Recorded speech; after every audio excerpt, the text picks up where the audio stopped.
In this guide, I'm going to show you how you can turn on AFK mode here in Bite By Night on Roblox. Now, before we do get into this guide, make sure to like the video and subscribe to the channel with all notifications on. It really does help the channel and it lets us know that you want more content like this. We'd greatly appreciate it. And if at any point throughout this guide you had any questions, just ask them down in the comment section below and we could help you out further. I'm going to be doing my best to reply to every single comment down there. First things first, once you're in the main hub for Bite By Night, you need to open up your settings. To do this, look on the left-hand sidebar, you're going to see two little settings gears. Go ahead and just select that.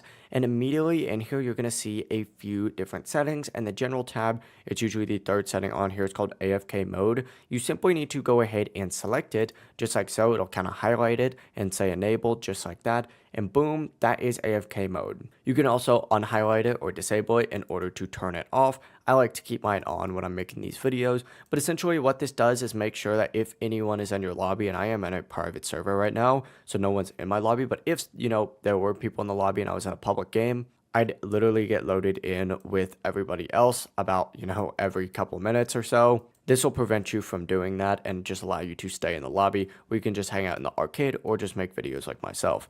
But that really is the entire process. That is how you can enable, AFK mode or disable it as well. If you guys had any questions, ask them down in the comment section below and we can help you out further. I'm going to be doing my best to reply to every single comment down there. Before you do leave this guide, make sure to like the video and subscribe to the channel with all notifications on. It really does help us out and it lets us know that you want more content like this. We'd greatly appreciate it. Have a great rest of your day though. Peace.